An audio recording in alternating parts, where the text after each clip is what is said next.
Hello and welcome to episode 4 of the Hookzilla podcast. I'm here with Mr. Bones, Batman St. Randy, all of his other names, or Mitch, depending on... I am known in the circles of the interwebs by many different monikers. None of them are important. I mean, some of them are pretty important. No. No. But at least I am known by all of them. Yeah. Maybe infamously. I mean, you did get blocked. I am blocked by Will Wheaton on Twitter, which is my one internet claim to fame. Blocked by Will Wheaton. Mm-hmm. Okay, so... Inexplicably blocked by Will Wheaton. But fuck him. Yeah. But I do love Stand By Me, so... Stand By Me is a great movie. Mm-hmm. Corey hates me for watching that with him. He told me I should have warned him. Anyway, so a little intro on what we're going to talk about this week. I have reestablished my obsession with comic books. Kind of all in. Yeah, thanks in no small part to, if you listen to the previous episode, comic trips. Yeah. But like, honestly... Kat's like my soulmate. I feel like she's me. It's almost impossible to watch that show if you've ever been into comic books and then not re-get into comic books. Yeah.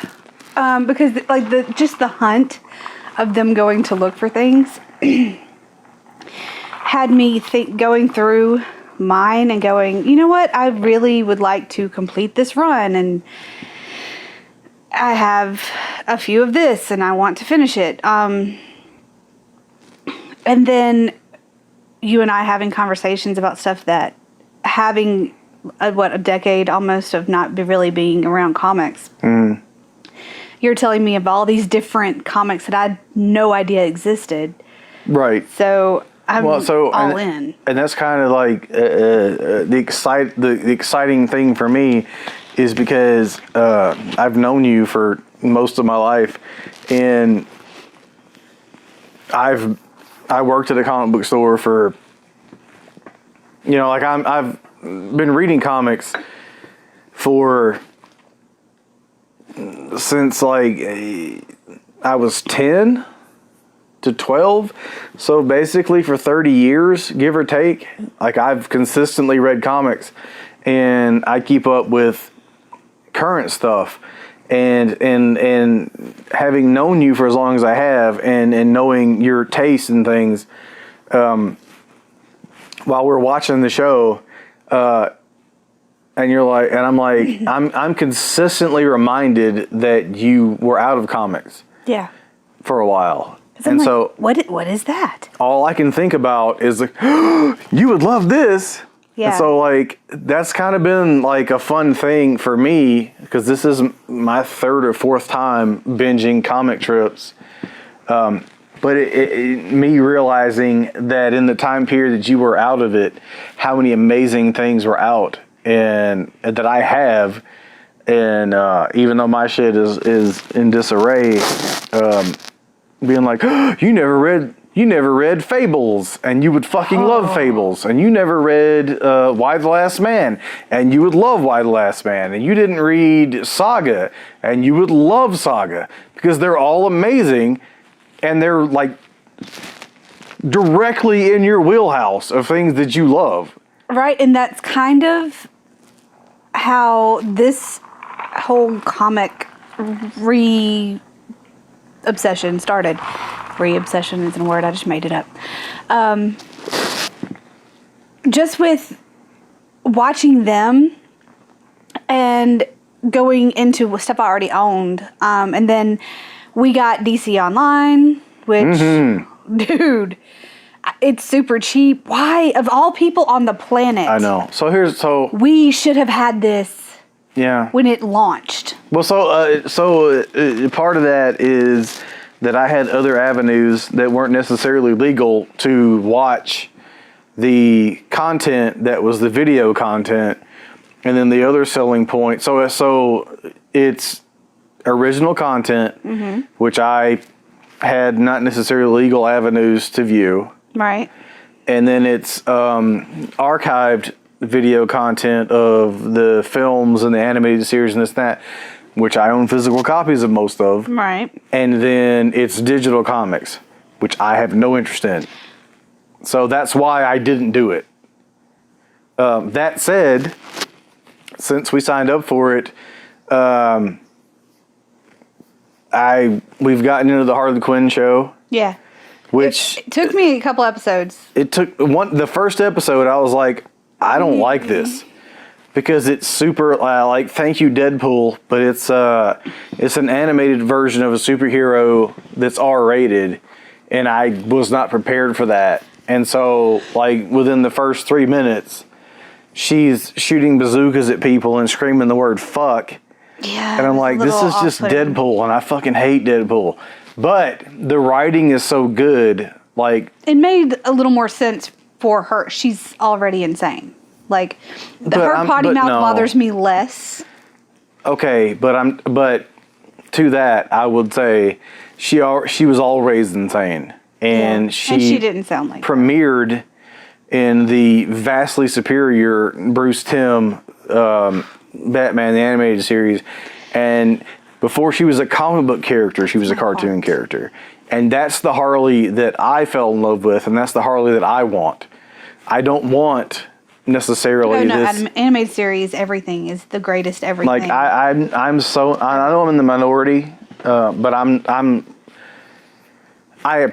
I enjoy, to a certain extent, the Suicide Squad Harley that is also the Harley from this particular show. Yeah.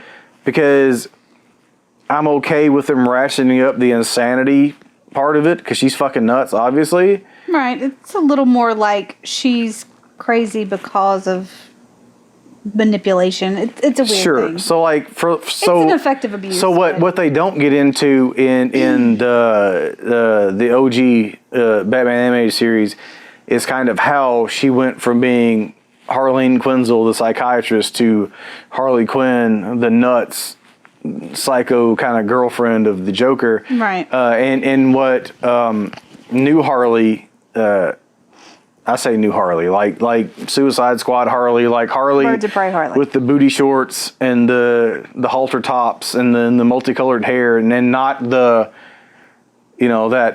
black and red jester outfit, yeah. Costume doesn't get into. And it almost makes more sense is like Joker being the manipulator that Joker will always be. She became obsessed with him.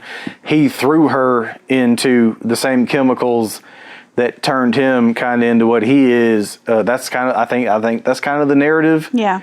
For New Harley, like that makes sense, but I almost prefer the less zany, less batshit insane Harley. Where she's a little more endearing to me, like animated series. Harley. Right. She's just a doctor. Yeah. Who became obsessed with a patient and attempted to become a thing for him that she, I guess she felt like was something he needed, or she wanted to feel wanted by him because she became obsessed with him. At its best. So I mean, I feel like she, in trying to help him, right, like lost herself, maybe, or like I feel like that's what animated like that era of Harley was. I very much prefer that, and I'm part of the problem because I still buy Harley every month, and I don't like it. I still buy Deadpool Harley. I'm a person who still buys monthly comics. But I will say, once I got past my initial, like the first episode of the show was kind of jarring for me because I had no idea, because right. I don't watch trailers. I don't read reactions to things. I had a little better idea. I knew it was going to be very not okay for children. Yeah, I knew the language was bad. I guess I should have known that, having watched like Doom Patrol. Yeah. Because Doom Patrol was a Vertigo title. It didn't start off as one, but like what most people know Doom Patrol for is Grant Morrison Doom Patrol, and Grant Morrison's fucking nuts. He has to be to write the shit that he writes, not only in a book called like Doom Patrol, like a Vertigo book, Vertigo book, like Doom Patrol. But when Grant Morrison started writing Batman, that's some of the fucking, it's so bizarre. It's so weird. I mean, I loved it, don't get me wrong. Right. But it reminded me of, like, the Sienkiewicz Moon Knight stuff, where Moon Knight is a character that has been written over and over again by a million different people, because Marvel doesn't seem to know what they want to do with my favorite Marvel character. Isn't that how that works, though? I guess, but like, it's like, he's obviously a Batman clone, but crazier. And Batman's crazy. Like, he's not as crazy as All-Star Batman and Robin, Frank Miller Batman, where he's the goddamn Batman and shit like that. No, he's not that crazy. Like, that shit was way over the top, and I didn't care for it. But Moon Knight is that crazy with the multiple personality thing. But like, he's been written so many different ways to try to make him more popular than he's ever been at Marvel. And it's do you feel like people who are tried and true fans of Moon Knight, like, does that hinder that for you? No, because we're used to it. We just have to accept it. So it is what it is. Yeah, it's like, oh, so-and-so's writing Moon Knight. Like, Warren Ellis is writing Moon Knight. And I'm like, fuck yeah, he is. I'm excited. Right. And then he's Mr. Knight. And it's a completely different version than we've ever seen from this character who's been around since the fucking 70s. And Marvel has I never... didn't even know of it. That's what's so bad. Like, I'm not a Marvel fan typically. Like, I like what I like, which tends to hover around X-Men. And that's basically it. But, like, the idea of that, like, I'm excited to get into that. Oh, I can't wait for the show. The Disney Plus show. I'm talking about, like, to read. Like, there's so much stuff I just want to, like, read. But anyway, like, as I want to do, I went off on a Moon Knight tangent. But back to Harley, the first episode was jarring for me because I had no idea kind of what I was getting into. And I was like, yeah, I don't know if I'm going to like this or not. But then we watched another couple of episodes, and it's great. It's so good. Like, I was laughing. Yes. Like, from my toes, laughing. It's not for kids in any stretch of the imagination, but... like, I would be a little bit wary of my teenage 17. Right. Like, he's almost an adult. He's almost on his own. And I would be like, Sean, I really don't think I want you watching this. It's so good. The Poison Ivy's great. I love her. Bane is my favorite character in the show so far. So full disclosure, I know they're in season 2. We've only seen 4 episodes of season 1, maybe. Yeah. We're slow, and that's my fault. It's not Hook's fault, because I'm not a fan of binge culture. I watch things very slowly, and that's why I don't watch a lot of television. And we're kind of stuck together. Thanks to the state of the world right now.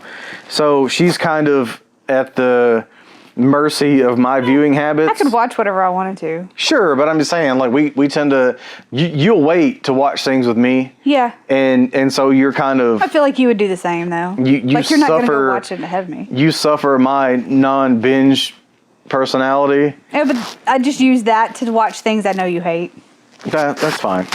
Or to go back and watch comic strips a third time. Right. Because I've seen it all the way through, except for the last season. But yeah, like, it's like Batman Brave and the Bold, which I fucking loved because it's silly, but it also, like, shines a light on C-list and D-list DC characters. Oh, yeah. And they shine. And that's why I loved The Brave and the Bold on Cartoon Network. And this is a similar thing, only done for adults. Which if we just take that for a second, having been a fan of Batman since I was like 4. And I mean, like a little on the like obsessive, right? It's like growing up with me. Like, so this is the grown-up version of exactly, yeah, and of that's what great. that would be. So it works for me. Yeah, and that is very much, I think, a thing for people our age, based on the current state of the world, right? Where it's still, after how many years, we're still like mainstream media and culture are still obsessed with superheroes. And I would have thought this bubble would have burst a long time ago, because I got picked on and beaten up and made fun of for We've talked about the fact that I years. lied about knowing things. Yeah. Because I thought that it would make me less, God, that sounds horrible, but like less appealing to be one of the guys. So I played stupid. Oh, it's even worse for you. You're a girl.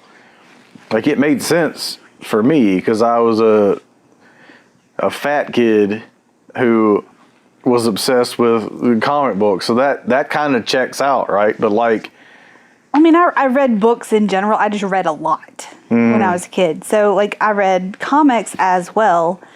And I would go to comic shops, or like antique store, or not antique stores, but like thrift stores had stuff. Like, you could find them anywhere. You would go to places like that, especially like, I still do. Like, I'll go to a thrift store or an antique store just hoping for one booth. Yeah, and I usually find at least one. There usually is one. The thing with those that I've found, specifically around here, is like, it's not that I'm not looking to I don't expect to find an Amazing Fantasy 15 or Detective 27 at a antique shop around here, because, and I've said this before, the same thing. It's like people who buy comic books who don't necessarily know about comic books. Yeah. They buy current stuff like Wildcats #1, and they save it for 5 years, and then they think they're going to be able to put themselves or their kids through college with that. No. And I'm like, here's the thing about that. If this was 1952 and Wildcats #1 came out, and you saved it from then until now, yeah, maybe. Like, if that had become a thing, if Wildcats had become a thing, but everybody now knows to save everything. So collecting things now, it's not the same thing as somebody who was like you or I in 1952, who bought something and cared about it so much that you wanted to have it forever. Right. And now it's worth a lot of money because everybody else who bought it in 1952 didn't give a shit about it. They read it once, they traded it, they threw it in the trash, they folded it up, put it in their back pocket, and traded it to their best friend. For if you buy Superman #1, I'll buy Batman #1, and then when we get done reading them, we'll swap.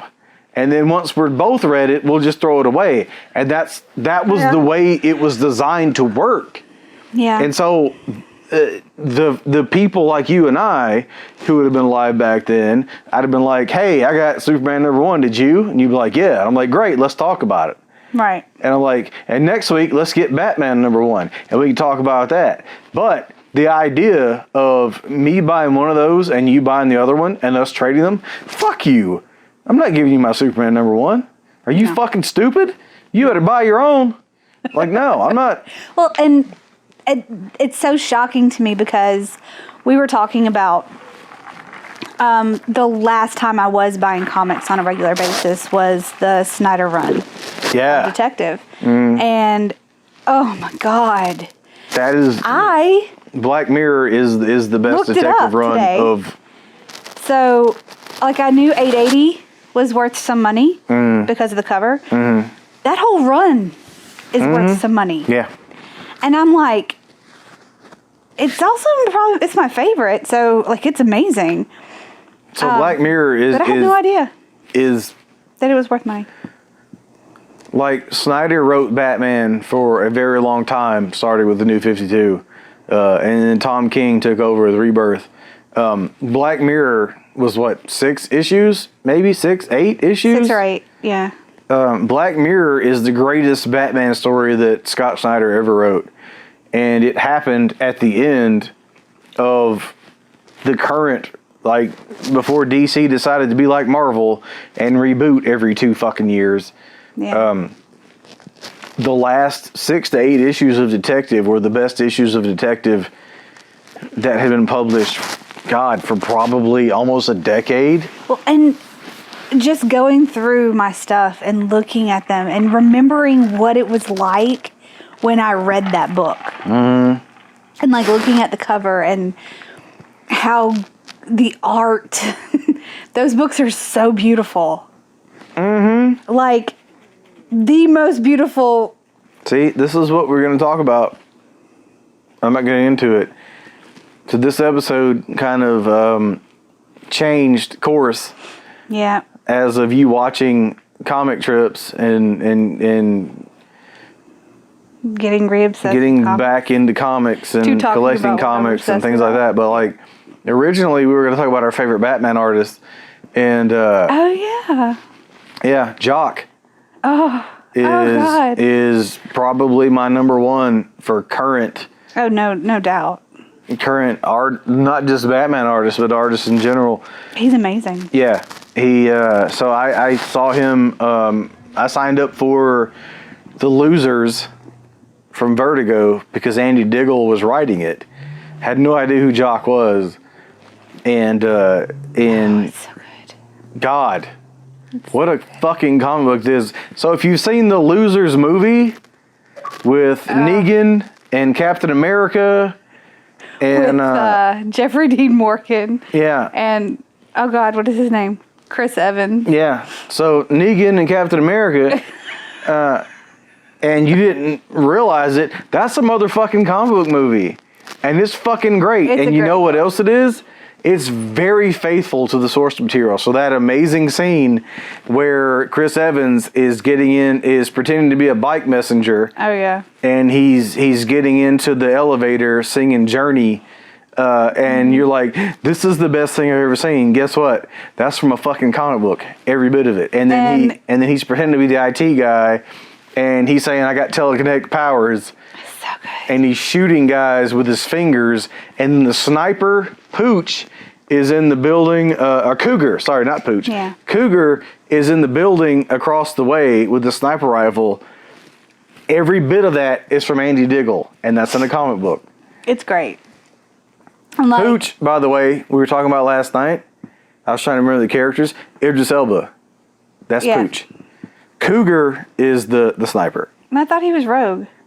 I'm so confused right now. But, no. The Losers as a book is great. The Losers as a movie is great. Yes. Jock is... Well, we were talking about, like, favorite Batman artists, and I'm a little bit whatever about some of them, but there's amazing talents regardless. That's another episode. Yeah, where I don't even want to ever say that out loud. That's an entirely another episode. It's so bad. But getting back into remembering what this was for me, like the Tom King run, the Rebirth, like to go to sleep. Not even to go to sleep, because sometimes I can't go to sleep because I'm reading it. It's so good. And I knew that I was going to love it, but I was so far behind. Yeah. And I was like, I don't think I can catch up. Right.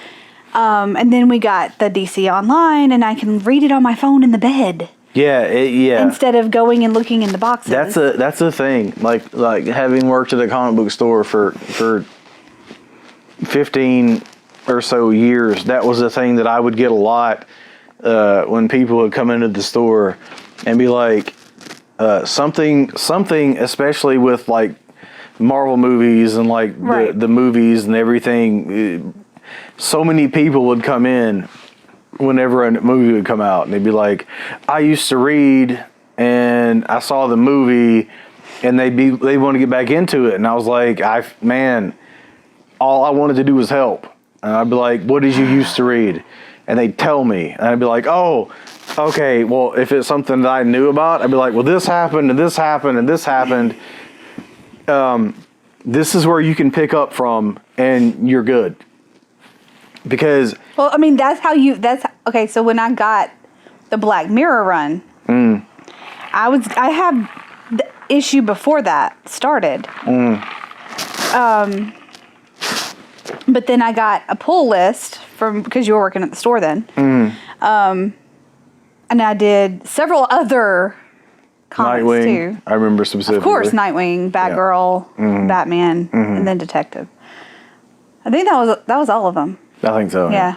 And because I could have gone way worse than that. But, sure. like I was trying to be responsible. Yeah, it's not a cheap habit. No, I got Corey Captain America. Yes, you did. Because Corey loved Captain. He doesn't care now. Sure. Like that makes me sad as my children, who are boys, who typically like things like this, could care less about my interests. It's heartbreaking. I feel like if I had a daughter, she would love everything I loved, but instead I had boys who... Well, I have one of each, and like my children's interests are literally split between most of my interests. Like, my daughter likes art and comic books and movies, and my son likes video games and movies. Yeah. And girls. So it's like... That checks out.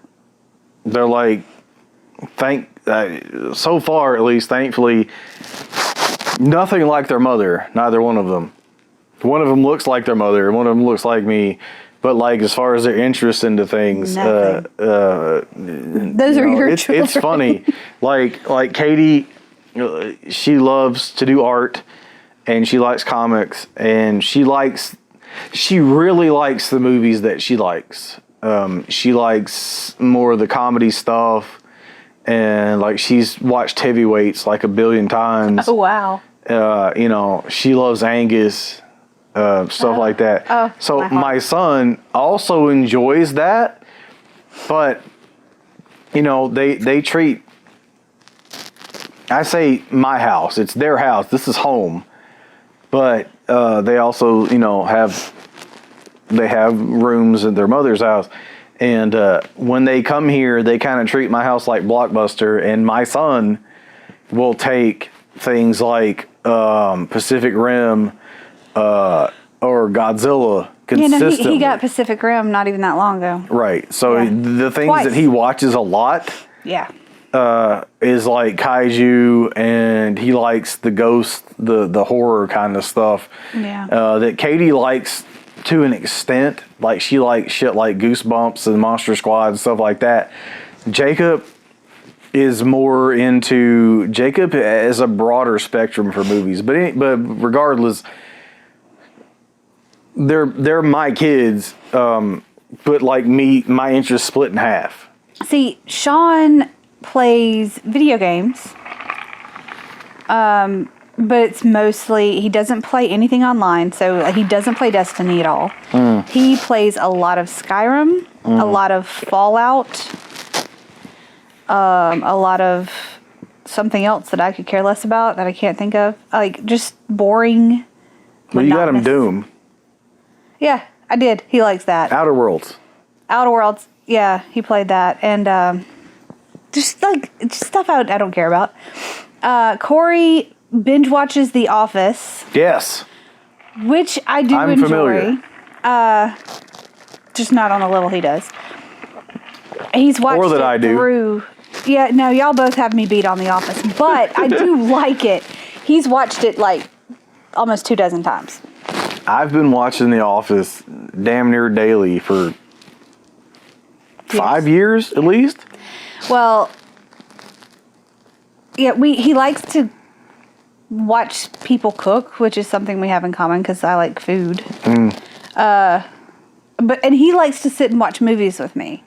So we watched Silver Bullet, which apparently he did not enjoy as much as me. Yeah, I know, it broke my heart. But we watched Stand By Me, and he was like because at the time he was like 14, and he was trying to hide the emotion. Oh, it's impossible. And I mean, I felt horrible because I remember, and he's a boy on top of that, you know, male masculinity, he can't have feelings. And I was like, it's absolutely fine. He was trying not to cry. It was precious. But they act like me. They don't act like their father. So, I mean, I guess that's the plus. But I really would love for them to like to read as much as I did. Yeah. Just in general, just read anything. But comics, like, it's a little heartbreaking to me that they don't like to read comics or anything else. Yeah, and I kind of wonder because, like I said, like Katie has a long box in her room full of her comics, and most of them are Ninja Turtles and like you know, whatever she would be into at the time. And I think that for as much as for older people, the superhero culture and the movies made them want to go to comic book stores. Yeah. And buy comics. I think for younger people, they're like, why the fuck would I read what I could watch a comic when it's going to be on TV? Well, and I get in the that, theater. But, you know, reading the Tom King run for Batman, and we've never had a Batman movie like that. No. And we never will. No. Right. Like, I'm that's the sad part. I'm trying not to, like, there are parts where I've had tears, and I'm just like, why the hell am I still reading this? Oh yeah, because it's so fucking great. And I knew before I started it, and you and I had this conversation, because I knew how great it was. I follow him and have followed him on social media. So before, you know, a new book would come out, he would post a picture with like a little, you know, tidbit of information. So I kind of had this idea of what was going on, and it was just like, oh, I want to read it. And then I knew that I couldn't go back and get all of it. Yeah. At one time, I couldn't afford to do that. So having this as an opportunity for me to read it from the very first all the way through the run changes my life. Yeah, and that's another thing, like for the current sort of state, and it's been this way for a while for comics, floppies, if you will, people like me who buy single issues instead of trades or you know, graphic novels, which is what we're supposed to call them, right? No, fuck you. There's a difference between a trade paperback and a graphic novel. But like, it's like Netflix culture is kind of what I refer to it as, where it's like, it's binging seasons. Yeah. So from the difference between when I was younger and somebody would write a comic and an artist would be on a comic, it would last for years. And that's not the case anymore. Like, there'll be like this like superstar kind of rock star writer / artist combo, and a writer who has a certain style and then an artist who has a certain style, and they gel together so well, right, that anytime you see one or the other, they're working together, and they'll do a very small run on a character. And it's like Andy Diggle and Jock, or it's like Scott Snyder and Greg Capullo, or it's whoever it is, and they'll do enough single issues of a popular book to make a trade or two, and then they move on to something else, or they move on to something creator owned, and that's great. But it kind of some of those people are hard acts to follow, and I feel like it's more difficult for people who aren't as well known as them, who are then given a book to do following them, and you're like, this is garbage. And it's like, it's not. It's just that this rock star creative team told the very small, limited story they had for a character, and then and that's the problem with like trade culture, right? It's like it's so rare for something like the Tom King run on Batman, which was 80 something issues, to be a thing anymore, because it's like, well, I have an idea for Batman if you're Scott Snyder, and it's like, I have an idea for Batman, and this is the artist that I've been working with for a while, and like, great, tell your Batman story. And instead of making it a miniseries, which was the thing back in the day, right? Yeah. Like anything that was important that would happen in a comic, for a while there, it happened in a miniseries. So you had to buy the miniseries, which would be more exciting, the story idea, because it had like this rock star creative team on it. But the regular book that you'd been reading forever still came out, but it had a writer and an artist who weren't necessarily like that level of it's such a like, it's so ridiculous, because it's all about how does Marvel and how does DC, and primarily those two, but like other companies too, but how do they squeeze as much money out of you as a reader that they can, right? And it's like Death of Wolverine. It's like, okay, so Paul Jenkins and I don't even remember whoever did the art on that. Right. This was supposed to be the death of Wolverine. Like, Logan is going to die. And did that happen in the Wolverine comic? No. It was a miniseries. So you had to be reading Wolverine and also this miniseries. And it's like, okay. And then what happened after that, right? What happened after that? 19 books about the return of Wolverine. Right. Wolverine. So Wolverine's son became the main character in the main Wolverine book, and because that kept going. And then there was X-23, who was potentially his daughter, but ended up being a clone, and she had her own book. And then Wolverine was Old Man Logan, which became an ongoing. And it's like they punish us for loving these characters. And you know what? I'm still going to spend my money on it. And I did the same. I'm part of the problem. Well, I mean, and it's getting into that one. And then going through my books and not even realizing like I had some that I was even remotely interested in continuing a run for. So after watching comic trips and, different people who like go hunt for them, I'm like, I want to do that. Yeah. And then we got, I found the app to catalog everything I have and like create a wish list. So what's the app called? In case anybody listening wants to know, it's like CZ something. I don't think it's that. It's LSL something. CLZ. That's close. It's CLZ. There's an L in there. CLZ Comics. Yeah.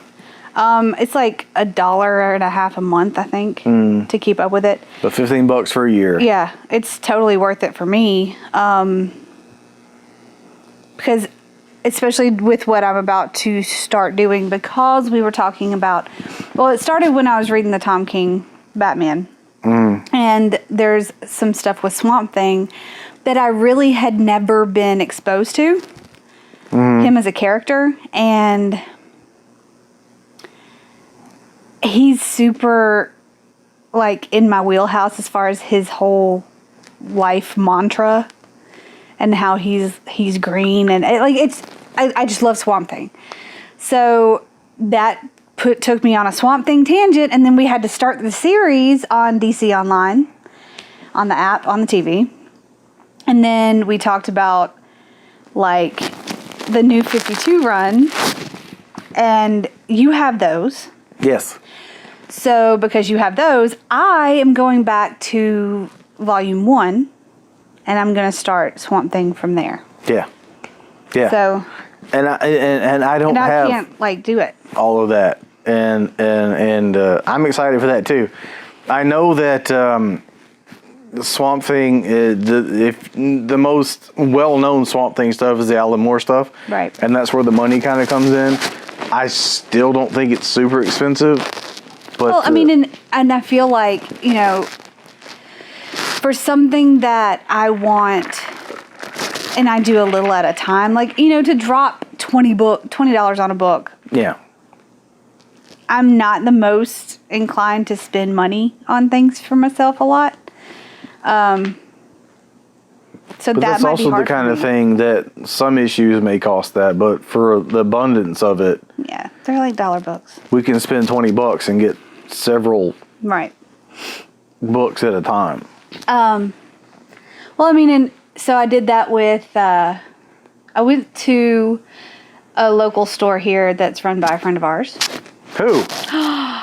Tommy at West Point Buy Sell Trade. He's absolutely wonderful. Yeah, he is. And that store is amazing. He does a lot of stuff online, so you can actually look up West Point Buy Sell Trade on Facebook. Yeah. He will immediately respond to you. So if you see anything, like if it's shippable, he'll ship it to you. Yep. Even during if you're local to us, which I don't know why you would be if you're listening to this. Nobody who listens to us would live around here. But if you do, and you're not familiar, you should be. And he's not open because he's not an idiot, and he's being responsible and doing the social distancing thing and this, that, and the other. But he also has bills to pay, and he is at his store, even if it isn't open, and he is doing appointments. So if just message him if there's something you're looking for. He may have it, and if he does have it, he is doing appointments. If you have something to sell, maybe you're looking to make a couple of bucks, and it's like something pop culture, anything like video game systems, video games, print media like comic books or anything, records. He has vinyl, like old vinyl, cassettes, Blu-rays, DVDs, anything pop culture at all, toys, magazines, like anything. Like he is available collectibles in general. He's available by appointment to be at the store. And that's kind of what I did. One of my best friends from childhood, like I've known her since I was 10. She happens to live in the same town as us and likes some of the same stuff we do. So I said something about vinyl because her daughter's getting interested in collecting vinyl. And I was like, oh yeah, there's a store here. Let me send him a message and see if he's available. And I just showed her the store. I wasn't trying to buy comics yesterday. But I ended up at like going through the bins, and I just kept going and I kept going.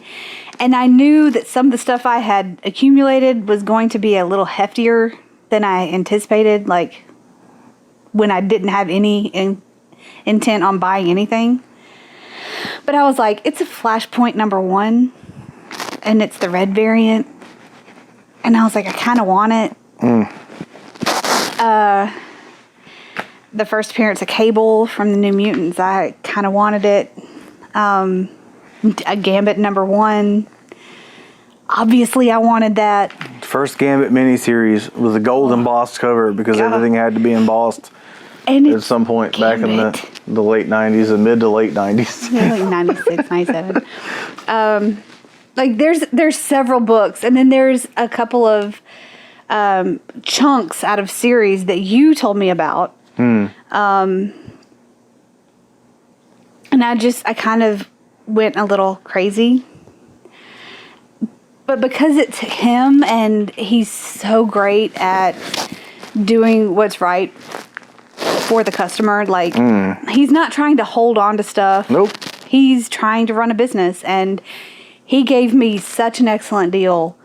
And I had no intention on even buying any of it, but I walked out with, I don't know, 25 books at a great price, and there's 500 million things in that store I would love to get at one time. And he absolutely is one of the nicest people that we know. The other thing that he'll do is if you go in there, or even if you don't go to the store, if you just message him, and if you're looking for a specific thing and he may not have it, he'll take your information, and if he comes across it, he'll contact you and be like, "Hey, I found it." And and for as much as he loves somebody coming into the store and finding something that he already had, he is more excited to come across something for somebody and be like, "Hey, I found this thing." Yeah. And once he gets to know you, like he does for me all the time, if he comes across something that, even if he doesn't know if you have it or not, it reminds him of you. He's so excited. Well, I mean, every time I've ever gone in that store, even within the last few years, like, because we both knew you would come up in conversation, and he was like, "Oh, I found this thing, and it's perfect for him." And I'm like, "That absolutely is perfect for him." Yeah. Like, he always has something put back for you. Granted, for me, that's fairly easy to do. Yeah. But I guess that'd be the same. But, like I've known him for years, and the fact that, he's doing, he's kind of living his best life, and I love that, because he's a good person, and he is confident enough and is knowledgeable enough to run a store in our area. Yeah. Which, for all intents and purposes, should never work. No, not for what it is. And he's been there for over 3 years. Yeah. At this point, says a lot about him. I think, and I think he also is super intelligent in knowing that he's going to have two sides of that. Yes. He has if the you're online business as well. If you're not local to us, West Point Buy Sole Trade on the internet, like Instagram, Facebook. If you're into pop culture, and if things aren't available to you in your area, he ships. His prices are fair. Look him up. You'll be doing the service to not only yourself, but to a small business in an area where a small business like that usually you would struggles. Typically think would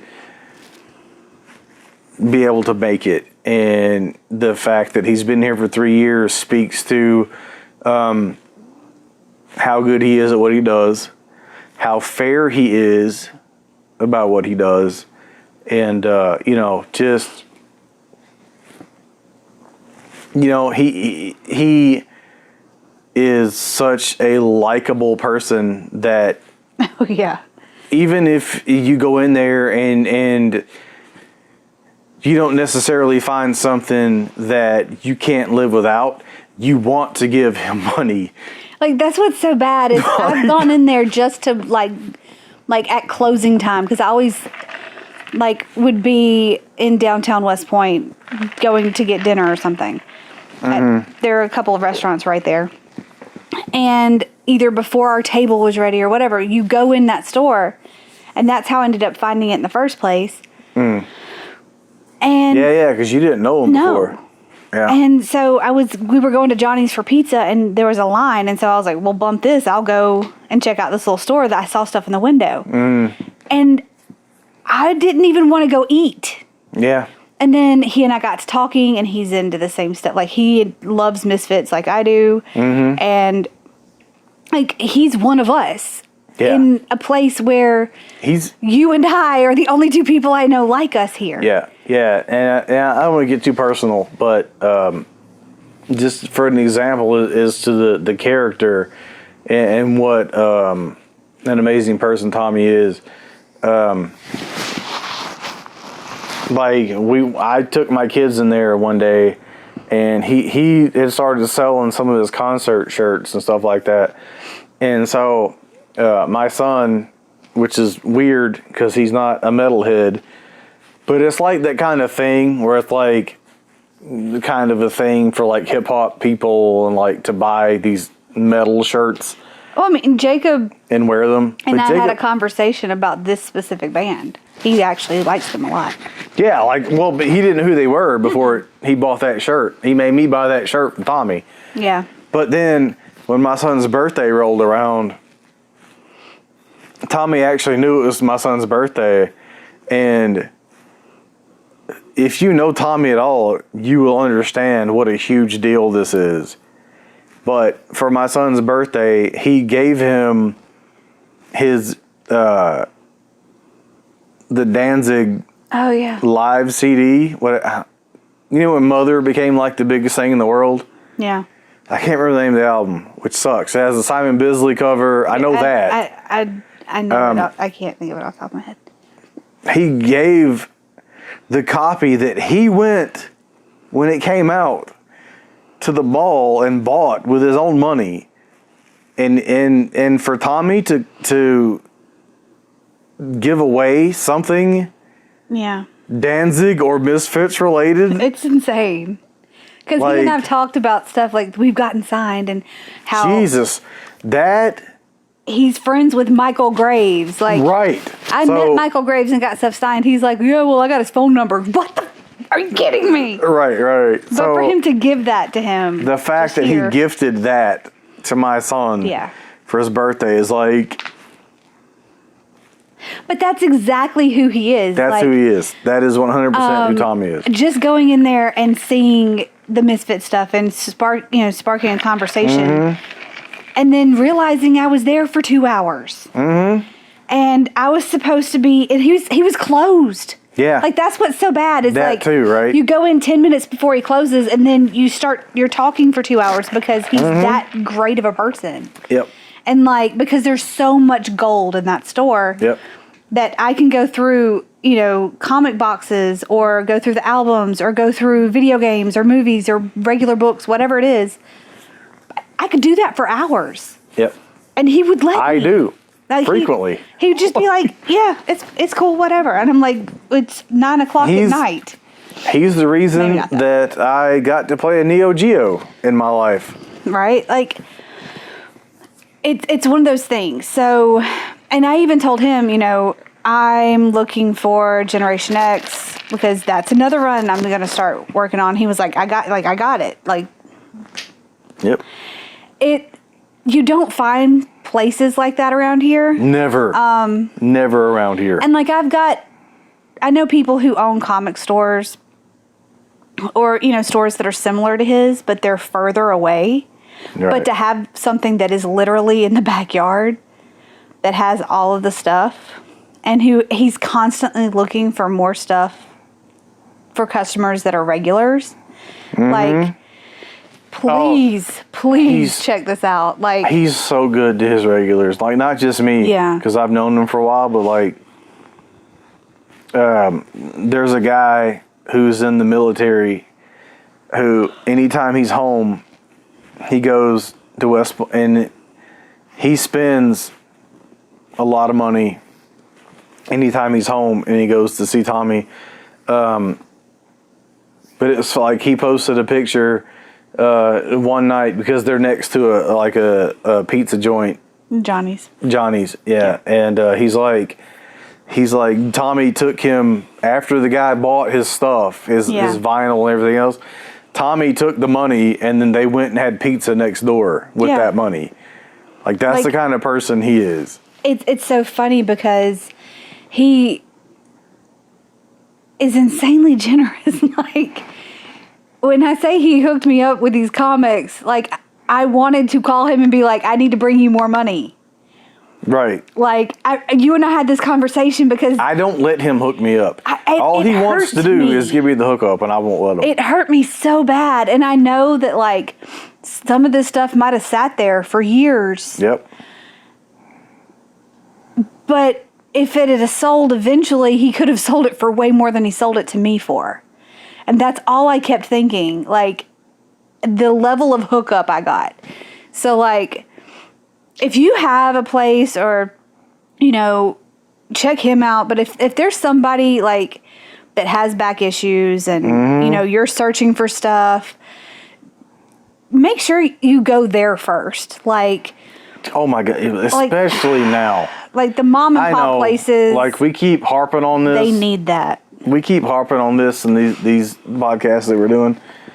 But even if it wasn't...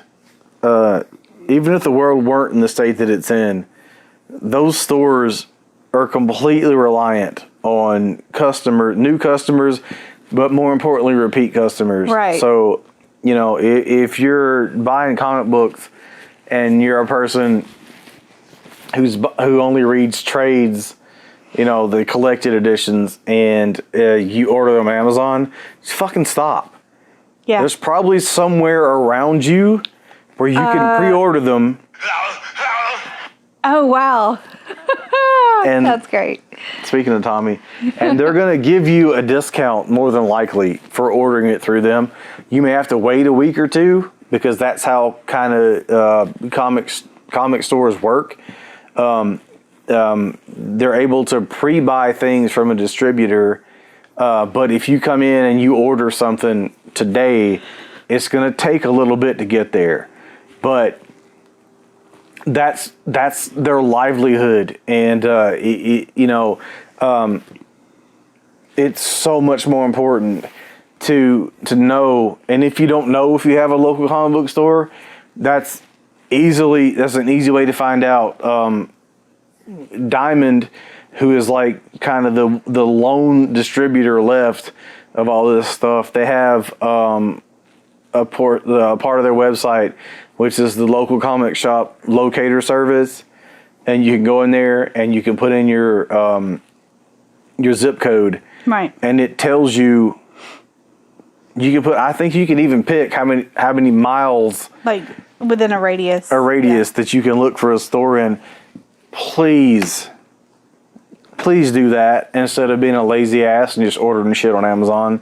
And because the other part of that is the thrill of the hunt when you're looking for certain things. Yes. Like, I can absolutely pull up Amazon right now and get Swamp Thing number 1, 2, 3. Like, I can go on eBay and buy the whole run, which I don't really want to do because that's a lot of money.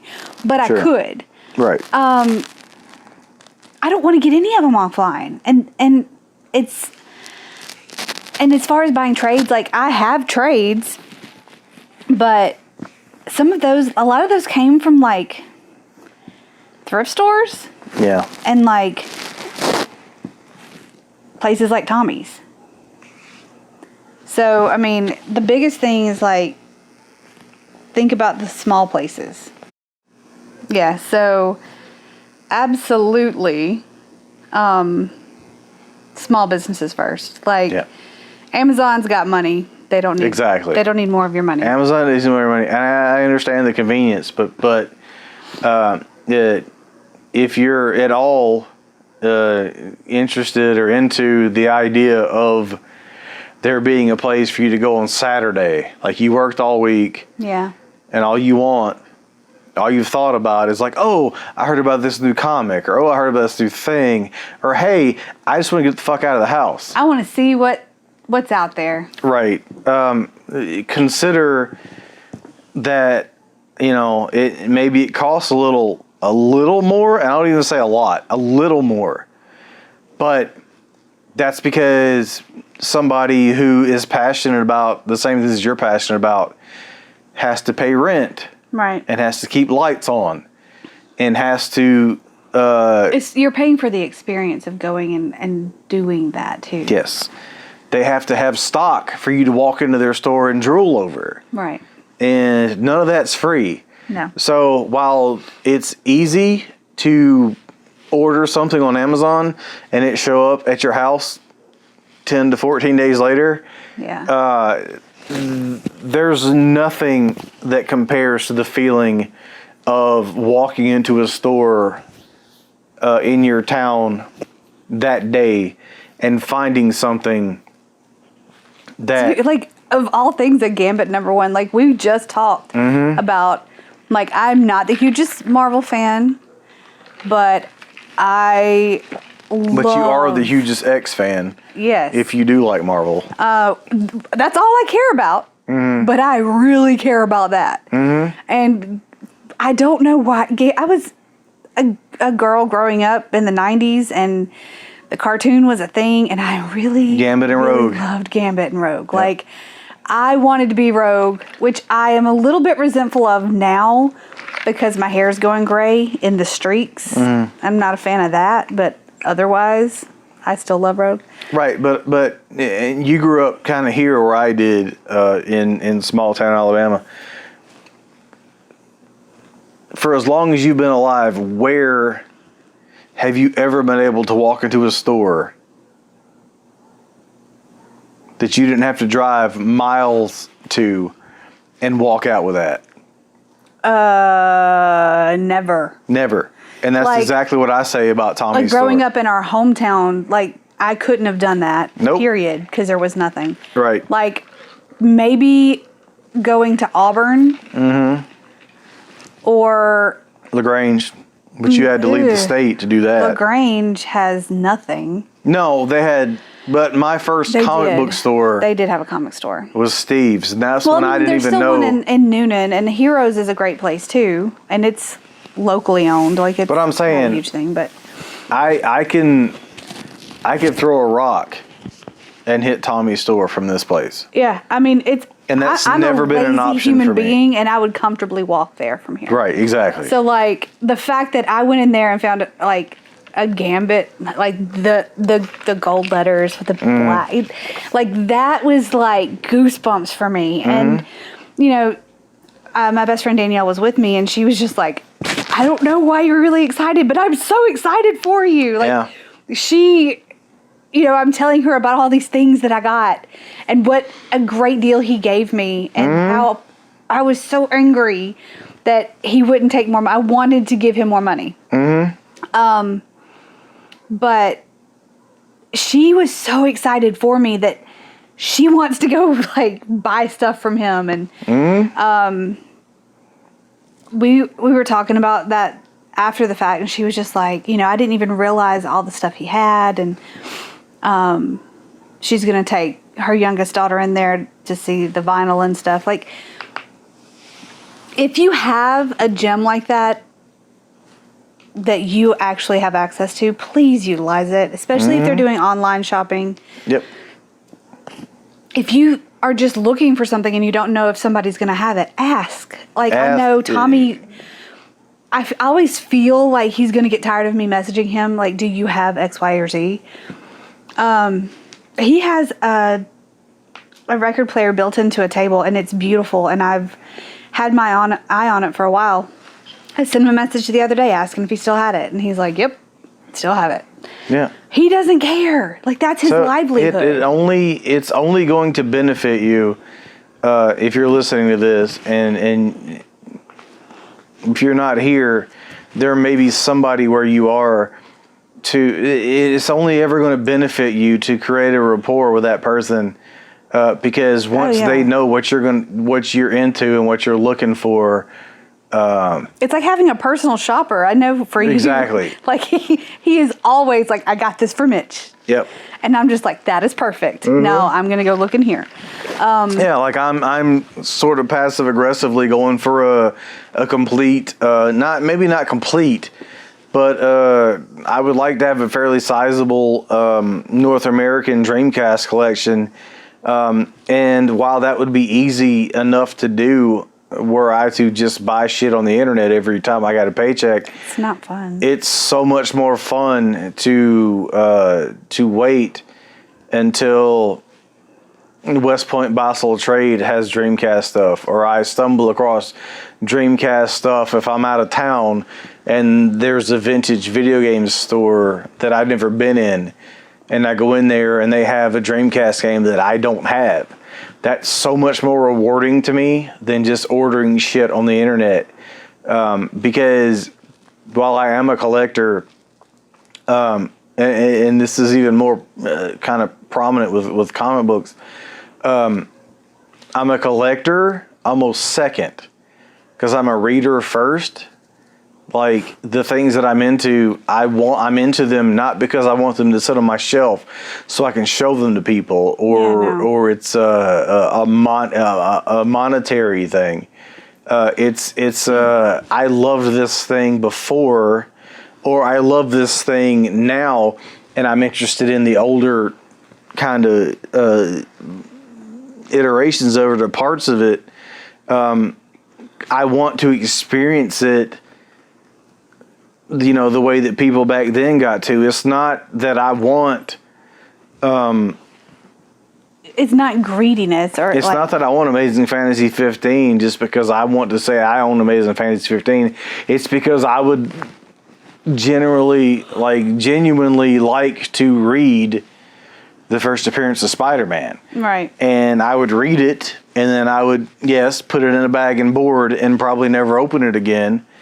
But you would read it. But I would read it. Well, I mean, and the thing is like, I, out of curiosity, because I realized Tommy gave me way too good of a deal on that stuff, I was looking at pricing for some stuff, and I have apparently something that's very rare, and I didn't know it was, and it's something you have no interest in, but The Last Unicorn is probably one of my all-time favorite movies. I watched it daily from the age of like 5 until I wore the VHS out at like 12. And then I think we bought it again on VHS. Like, I owned it on Blu-ray twice. Like, I have 2 different copies, and I have it on DVD. Like, I'm obsessed with that. But I have the trade that has all of The Last Unicorn comics. I have the book, which, of course, I have the book. And I also have number 6. I didn't realize they were worth anything to anybody but me, but apparently they're rare. And I was talking to my younger sister, and she was like, it's worth how much? And I was like, she's going to say I should get rid of it. She's going to say, Sure. Oh my God. And it's not like an obscene amount of money, but it's a lot for a book. Yeah. And she was like, don't you dare. And I was like, no. Like, Yeah. It's not about the money or what it's worth, because it's worth more than that to me. That is my favorite thing from my childhood. Right. Like, and you talk about like me finding this obsession with Swamp Thing because it spoke to me on a level that was like, that's me. I'm that, kind of hippie, weird person. And now I want to read all of it. Yeah, and that's great. That's my favorite thing about people getting into books. And like I kind of started to mention it earlier when I was talking about working at the store for so long, as long as I did, and then the movies bringing kind of people back in. My favorite thing to do is to be like, where'd you stop reading, or whatever, because like the adults, and then for kids it was like, well, you had to kind of start them off in a different spot for a lot of it, because if it wasn't something they recognized from the movies, then they weren't going to get it. But my favorite thing was the older people who stopped reading, and then the movies hit, and they wanted to start reading again. And I was like, well, where'd you stop? Yeah. Because I know that person. I've not been that person, but I know that's how I would be. So if I had stopped reading Daredevil at whatever point, and then the Netflix show happened, and I got super back into the idea of reading Daredevil, I'd be like, well, I need to know everything that's happened from when I quit until now, when I want to pick it back up where it's at now. That was my favorite thing to do, is be like, oh, you didn't know this happened and all, like, and even if they didn't buy the books, just to give them that knowledge so they could start back, even if they started back where they started. You did that with me with Detective. I've done that with so many people with so many things. Like, oh my God. Because we had like an hour-long conversation just about that. Yeah. But I mean, and that's the thing. Like, that was the best part of working at a comic book store for as long as I did, because I was the person who never stopped. Like I always have read since I was 12 until now, which is 30 years. See, and I feel like I've read monthly comics. There's spells when I didn't, because I started, like, that was the first thing I ever read were comic books at like 4 or 5 years old. And I did that until I was like 8. And then I started reading books. And then at like 12, I started reading comics and books. So comics and like horror novels specifically. Right. And I can remember, you know, at 14, what age? 12. Yeah, I kind of did the same thing. That's when, so my dad was it for me. Stephen King. My dad was, I don't remember if you remember the commercials for the book club. Yeah. The book clubs, and they would send you a new book every month or whatever and shit like that. I love that. So my dad did that, and it was like for Stephen King, the Stephen King book club, whatever. But he started it so early that, like, in my attic, which I need to get the fuck out of the attic, I've got first editions of Cujo, Firestarter, the Dead Zone, hardback with the slips. It came from that. You serious? Yeah, the first time I read it was my dad finished it, and then I took his copy from the Stephen King book club, or whatever the fuck it was called, right. Time Life. I don't remember what the fuck it was. I know. I just remember the commercials on TV. Yeah, but like I read it in like 7th grade. Yeah, I was 7th. But it was like the hardback, which was this fucking thick, and the cover was the sewer grate. Yep. Yeah, like that's when I read it. I got it from the middle school library, and no, the high school library. I got it from the high school library.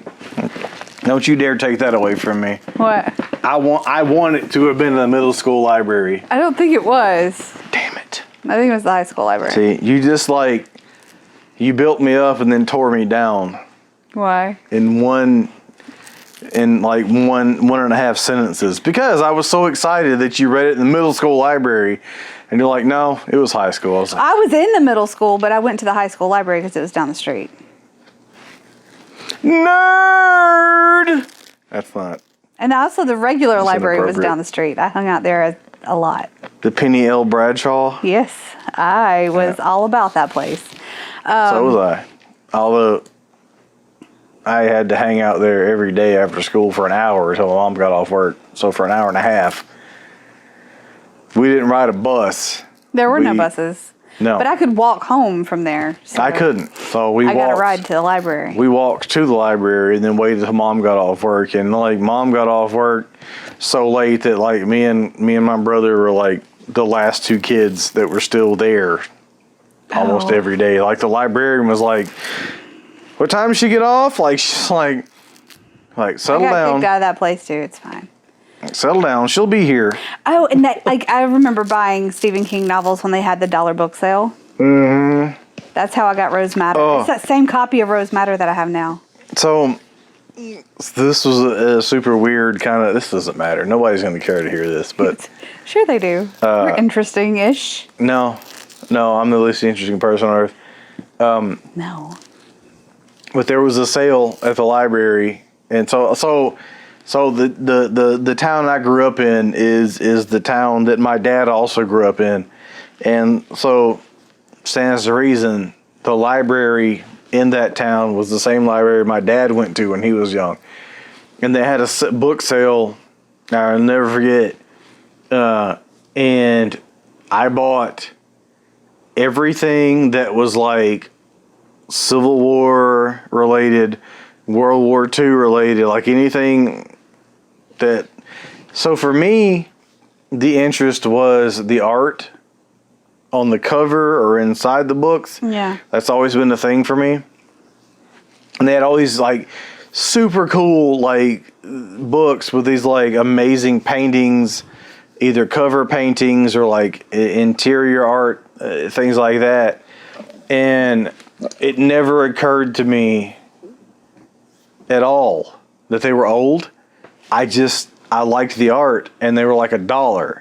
And they smelled like Or heaven. a quarter, right? And yes. And so like I brought home like handfuls of books, and my dad came home from work because my dad worked from before I got up in the morning until it was almost time for me to go to bed during the week. And then if he was home while I was awake, he was typically down in his shop working. And so it was like Sunday was like the one day that we would see Dad. Right. And so that Saturday, the library had the book sale, and I'd bought all these old books, and it never occurred to me that they were going to be something that he'd ever seen before. But he was like super excited about so many of them, because he's like, I remember checking that book out 15 times when I was your age. And it was like a World War II book, because my dad's a history buff. Or it would be a Civil War book, because my dad is like a history buff, but also a super Civil War buff and stuff like that. And that was just the coolest thing to me. And, you know, if you go to my parents' house, my dad in the living room had built this like immaculate kind of bookshelf library looking portion of what's supposed to be the dining room, but it's like this huge bookcase, and all of those books that I bought are there to this day. They're still there, and they were books that he checked out of that same library when he was a kid. Like, that is like super heartwarming. Yeah, my family moved around. Like, no, I don't even know. My mom came from East Point. She's from the hood. Like, I'm not going back there. You're so hood. I'm so hood. I'm not. Like, I am so pitiful. But no, I mean, like, I feel like for me, I never stopped loving to read comics. It was just, I think that's the case for a lot of people. it was harder it was not as accessible for me. Right. So like, you worked at a comic shop. It's like, expensive. It's also like, it's almost like another job, because it's like, oh, comic books are monthly, and you're like, oh, that's fine, I'll show up once a month. But then it becomes like life kind of gets in the way of that. And then you also have to consider that like everything you get doesn't come out the same week. Yeah. So in order to, even if you, like, when I was going and you were working at the store, I went once a month. Oh, that's your cord. I'm sitting here fidgeting with it. Once a month I would, grab my stuff. Sometimes a little less frequently than that. So I would like sit for hours and have to catch up on reading stuff. But I think at the end of the Black Mirror run, like, I canceled the pulls. And I mean, that was the last consistent, new comic. Like, I didn't get any new ones for a long time. And it wasn't that I didn't read them. Like, I would go through my books and read them. I could buy more, but I didn't have access to get like new ones every month like I was. And then I thought about, like, there are other places that I would go more often, like Noonan. Mm-hmm. Because I moved to another state. I moved to Georgia, which is not far, but it's, further than you want to drive to get comics. To go weekly. Yeah. So right. I was like, well, I can go to Noonan, but I didn't have a rapport with those people, and like I wasn't comfortable meeting new people because that's kind of how I work. Like I know someone that owns a comic shop in Anniston, but that's how far is that from here? Like 2 hours? From here, I don't have 2 hours, yeah. Yeah, that's I can't do that. So not weekly or even monthly, to be honest. Like I can't get out like that. So I missed out on a lot. Yeah, we certainly can't right now. No, I mean we're still on lockdown. But I feel like there's this level of excitement that is almost childlike in me right now. Yeah. And us talking about, all these new things that I'm catching up on, like literally this stack I need to read, but you were talking about was it last night? You were talking about sex criminals. Sex criminals, yeah. Like the premise of that is brilliant, and I'm just like, you were so animated explaining it. It's great. And my reaction is equally animated because I'm so excited to read it, and that's how I feel about all of this, and that's kind of why I wanted this podcast this week to be about this newfound, resurgence of how excited I get. And that's great. It's a beautiful thing, and like I said, I got to see it over and over again. Working in the comic book store during like the superhero renaissance, like the people who love superheroes and people who used to read comics and stopped for whatever reason, but these movies come out, and like I know I shit on Marvel movies and I don't love them, sorry about it. But what I do love about them is when it rekindles, or it sparks a new interest or rekindles an old interest in people who find this newfound appreciation for the art form and go the extra mile to want to read the books. And then more importantly for me is when people would come and be like, I haven't read this since this, and I'd be like, oh shit. Even if I didn't read it, if it was like an X book or a Marvel thing, whatever, I could tell you all day what happened in damn near every DC book, from the time you stopped, because I didn't stop. But that is that's what I always envisioned working in the comic book store would be like. And the fact that the one that exists around here that I got to work at, being politically correct, wasn't a great one. And I made friends who were lifelong friends who I still talk to. But what I thought working at a comic book store would be like versus what my experience working at a comic book store was like wasn't the same. Was not at all what I envisioned it to be. Well, and I feel like we're talking about you being able to watch me get excited about this, and like there's a part of me that when Corey got excited about Captain America when he was little, like I know that feeling when you're watching and you're like, it's this vicarious thing, right? Where you're like, oh, I'm so happy for them. Yeah. So the same thing happened with Jacob. The first thing that I remember him really nerding out about was Transformers. Yeah. And it was the Michael Bay Transformers movie. Yeah.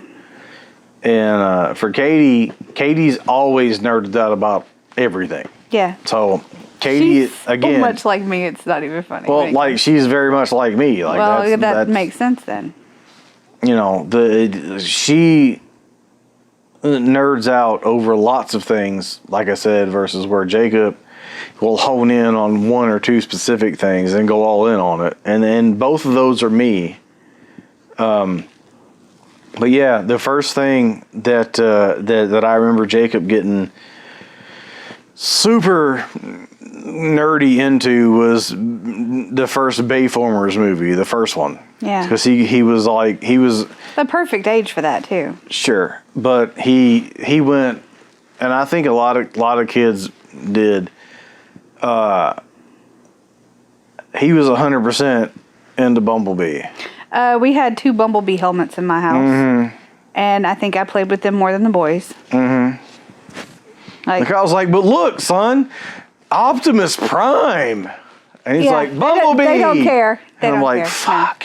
Like I'm not even gonna lie. Like I watch those movies and I see Optimus Prime and like I get goosebumps. But I mean that's our nerdiness. Exactly. Like, exactly. And I never would have told him, hey, Optimus Prime would kick Bumblebee's ass. Oh, bury him. It's fine. But I wouldn't say that. Bumblebee's great, kid. Bumblebee's great. If he's gonna love Camaro, it's fine. As long as he loves Transformers, it's fine. You can have your favorite. It doesn't have to be my favorite. It's fine. But I mean, I think I realized like there's a moment like when I'm reading the Tom King stuff, and I have this moment where it's something like hurts me physically to read. Like there's so many things that are so great, and I'm just like I want to show you, but you're at work, and I'm just like here reading this, and I'm like I'm gonna screenshot it and I send it to you because I'm so emotionally overwhelmed. Like I have to share this with someone. Yeah, and or I'll screenshot something and like tweet it. Like, are you serious right now? I feel like my heart is breaking. I remember that's why I started all this in the first place. I remember little kid me learning to read books, not having a clue what any of it was about, but then reassessing that at 12 and understanding the plot. Right. For the first time, not just words on a page that I'm trying to put letters together. And how it progressed. Yes, to keep track of the storyline and the first time I read The Killing Joke, I was way too young to have read it. And it shattered me, and I for days was not okay. It is an art form that people made fun of. It is an art form that people do not give credit to. Right. And this time of being locked down with a bunch of comics, even before now, just has kind of electrified that for me. The whole movie thing, man. What a fucking... I've said this so many times. What a fucking time to be alive. Because the stuff that we grew up being teased for, chastised, or made me fun not of, even admitting up. that I knew. I never got beaten up because I was a girl, but I also never talked about liking the stuff I liked because it would have gotten me way more made fun of than I already did. Like the main thing that I keep going back to, and I will forever go back to, is Monster Squad. If you want to, if you're at all interested in my life growing up in small town Alabama, and you want to get just the smallest inkling of what it was like, just watch the beginning of Monster Squad when Fat Kid is reading his Wonder Woman comic while eating a Baby Ruth. That is like or a Snickers goals right now. I think it's Snickers. I wouldn't eat either of those. Doesn't matter Mine what would it be is. a Milky Way. It's fine. And then EJ, maybe in a Milky Way, but EJ and his friend roll up on him. Yeah. And they start like pushing him around, and they rip his comic in half and throw his candy bar on the ground and step on it. And Fat Kid under his breath calls EJ an asshole. And then EJ like physically assaults him. And EJ is Fred Savage's older brother from the Wonder Years, whose name Wayne. He's Wayne from the Wonder Years, who also picked on Fred Savage, who I also very much related to. Kevin was going to be. I was going to grow up and marry Kevin. So I was gonna marry Winnie Cooper. Absolutely. I used to ride my bike and pretend I was like Winnie Cooper. I wish I had a Paul. I didn't have a Paul when I was that age. I was rolling solo. I had a Paul. But you know, like that is a big reason why not only just that there's monsters, Wolfman's got nards. It's an amazing movie. But it's just kind of that whole narrative of. But if for as much as I wish I had related to Sean and the other kid with the glasses, like the hot girl virgin sister was, like for as much as I wanted to be those kids, I was Fat Kid. And so the way that kind of I grew up being Fat Kid, and then to look at the state of the world now. Oh, that superheroes you could not have told me when I was in 5th grade that when I was an adult, something like Avengers Endgame would shut the whole fucking planet down. They did, though. It did. And I'd be like, no. I made the mistake of going and seeing it on opening night. Mm-hmm. And we got there early, and I still had to sit at the very front where I couldn't even sit. Had to on Friday, or Thursday, whatever night. It was horrible. It's insane. Never again.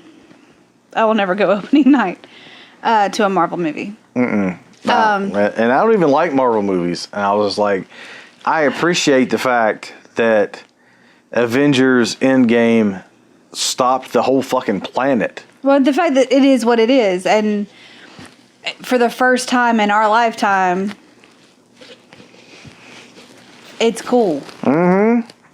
Like, if you haven't seen that movie, or you don't know about people don't even know what you're doing with your life. Like, are you even living, bro? Right. Like, and we had a conversation at work about having never seen Aquaman. And one of the women that I work with was like, I'm not going to do it. What? I'm not getting into the DC movies. I'm not doing it. Well, I'm just saying in general, just like name random superhero movie. Mm-hmm. But we had a conversation specifically about that one, and she was like, I ain't watching that movie. And then she watched it. And she came back, she was like, that was great. And I was like, I told you. Yeah. Like, this is shit I've read since I was a little kid. Mm-hmm. You don't believe me. Mm-hmm. And I get some people aren't going to read. So if the way you digest that media is through visual art, that's also fine, though. Do it. That's great. Do it. I don't care. Yep. I'm going to do both. Cause I've been reading it my whole life, give or take a decade. As my microphone keeps falling down. And I always will. But yeah, to that, exactly. If your only exposure to these characters and these stories are these movies that are coming out now, and you love them, and that's great. That's the beginning and ending of your interest in it. Well, I mean, that's my kids. My kids like superhero movies. Nothing wrong with that. Won't read a book to save their life. Enjoy it, but you know, for me, it was always more exciting when somebody watched, say, Black Panther, and then came in the store and was like, or even a parent, came in with small kids and like, we just watched Black Panther, we just watched Wonder Woman. Well, I mean, and that's how and they wanted Corey comics. Got obsessed with Captain America. Mm-hmm. Like, I have a video of him saying, I am Captain America, and it's the silliest little thing ever, because he got a Captain America mask, and he had the shield, and like, he was obsessed. That's great. But it didn't stay. He still loves the movies, but he could care less to read them. However you digest it, or ingest it, not digest it, however you ingest the media, do that. Also, make sure you're helping out small businesses like Tommy's Shop, Again, West Point Buy Sell Trade. I was going to make a point earlier, and I kind of got away from it. But yeah, if you know, he has everything, and there are so many places, that there are places, no matter where you are, right that now are probably around you that absolutely would benefit from. To ask people, do you know of anything like this? Like, ask for recommendations. Facebook has a thing where you can recommend stuff. If Diamond Distributors, whatever their website is called, they have the local comic shop locator thing on their website. Look up Diamond Comics Distributors, and then look up the LCS locator, and then put in your zip code and just see what's around you. I guarantee you, if they're still open, and God bless them if they are, they're just trying to pay their rent and trying to keep the lights on and trying to support their families. But not only that, but they're trying their best to continue to be able to serve their community and the people that patron their store, like people with subscriptions who don't want to miss an issue of anything. They're doing their best to make sure that they can still do that. So for God's sakes, don't order a trade on fucking Amazon or something. Put on a fucking mask, wear some gloves, and give them a heads up that you're coming and just pick it up at the door. I'm sure there are places doing that. Give them your $20 and not fucking Jeff what's his nuts, because he got plenty of money. Well, and as we're getting back out to the normal-ish way of doing things, and everything's opening back up carefully. Obviously, we shouldn't be stupid, but yeah, it's real dumb, but it's fine. Yeah, but I have my own ideas about what's going to happen. We'll see. Well, it's common sense and science, right? But that's not what this is about. But yeah, make sure you're supporting local businesses, small businesses. Like I said, you can check Tommy's shop out, West Point Buy Sell Trade on Facebook. He posts things that he has for sale. He will ship it to you. He is absolutely wonderful. You should hit him up. Also, if he posts stuff that you have no interest in, but there's something you're looking for, like you said, he's very responsive. Send him a message.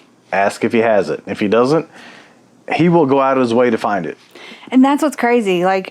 I'll hit him up in a week or so, see if he's had any Generation X, see if he's seen any Swamp Thing, or if he thinks he has any, or if he has Dreamcast games.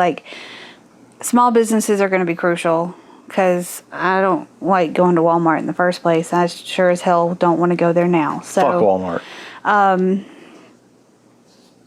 I feel like in the last couple months, just being able to get back into something that I've absolutely loved most of my life, that I've gotten away from. And remember why I loved it so much, and how I could lose myself in a book.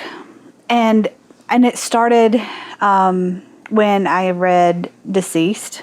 That same, I couldn't stop. And I would be like, well, I'm just going to read one more before I go to bed.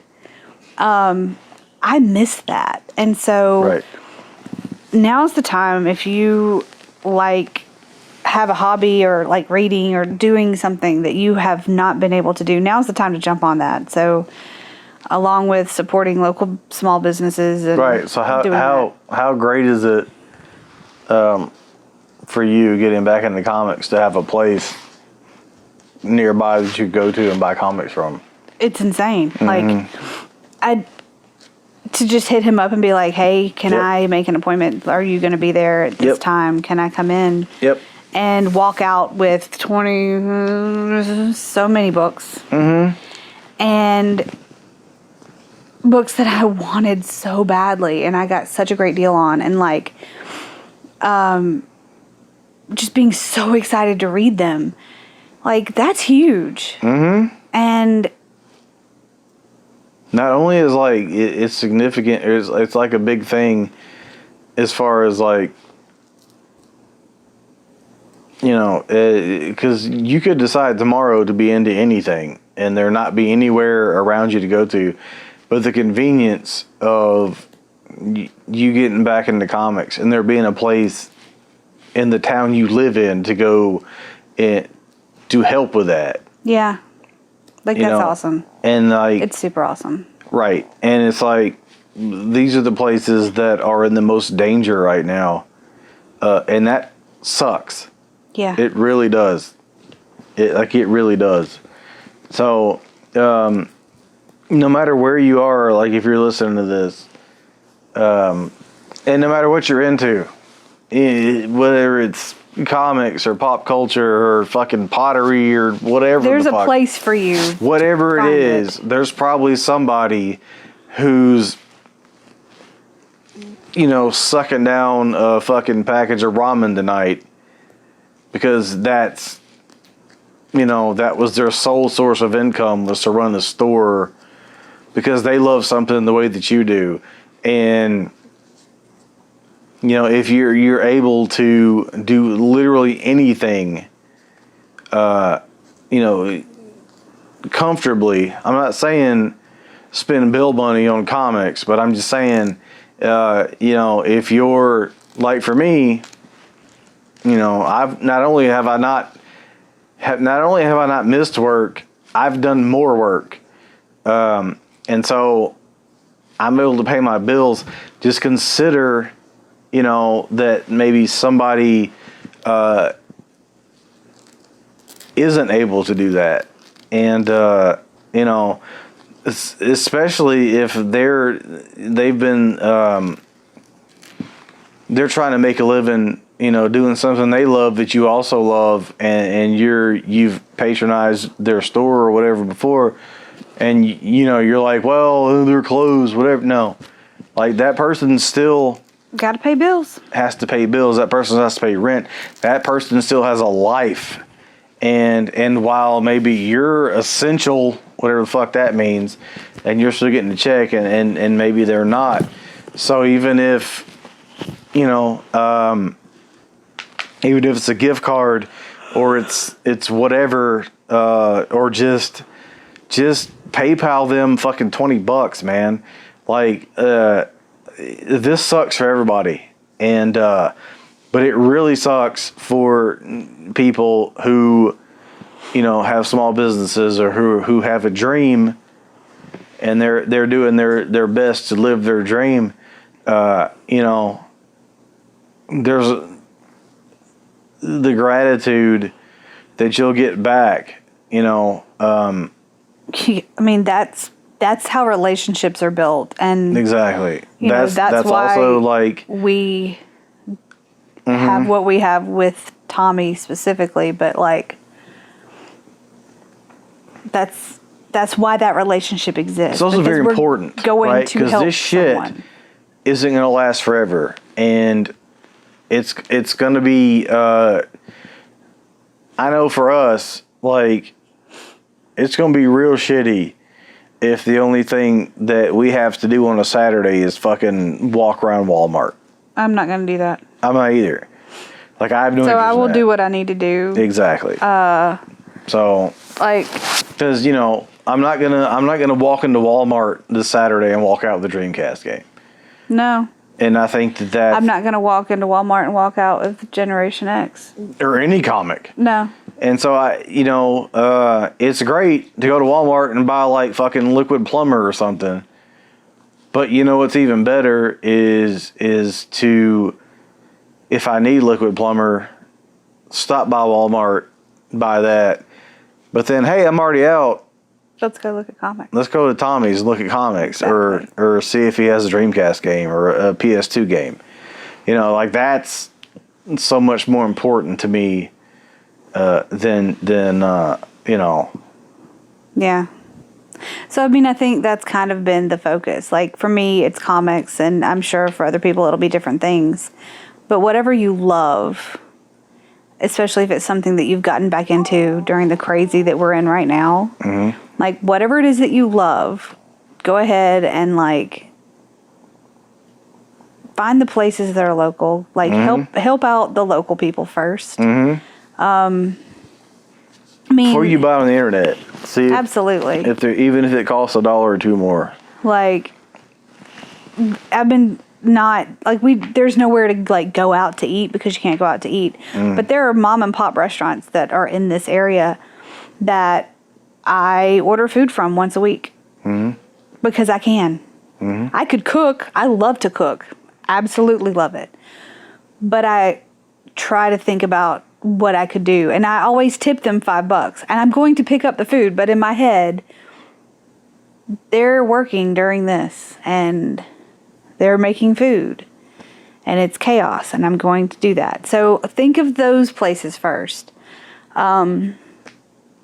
Obviously this is still crazy and the world is turned upside down, and we don't know how long it's going to last like this or what it's going to be when this isn't this. But be nice to one another and don't be an asshole. I think we're kind of reached a point where we can cut it for this episode. This is what, the 4th? Because I am not good at keeping up with this. Still episode 4, yeah. Jesus, I'm bad at that. Yeah, so the 4th episode of Hookzilla. And I think that's where we'll call it. Get out, buy local things. Yep. Support local business, even if not open. You know, help the little guy. Even if not open, there are ways to support these places. You know, but they may not have an open sign on, but you can reach them. They may contact be there. them, ask them what they need. Exactly. But I, Angela, am Hookzilla on everything. If you don't already, you can hit me up on Instagram, Twitter. I don't know what else. Tinder. I do not have a Tinder. That's not. Please God, no. The weirdest 2 days of my life. Women, don't join Tinder. It's a scam. Don't do it. What else? No, it's those two things. For you, yeah, Hookzilla. Recently changed your Xbox gamer tag to Hookzilla's. Oh, yeah. My PlayStation is Hookzilla's with an S, too. Nice. So, I'm Hookzilla's everywhere. Yep. So if you play Destiny 2 and would like to play, because that's all I'm playing, I'll totally play Destiny. You are Mr. Is it Mr. Underscore Bones? Mr. Underscore Bones or Mr. Bones underscore DBW. Yeah. If you don't know where to find me at this point, you don't want to find me. That's just... You're easy to find. Yeah, I'm easy. But so with that, I guess we're going to call this episode 4. Yes. Hug it. Chug it. Football. All night. Can't believe we actually did that and I didn't mess it up.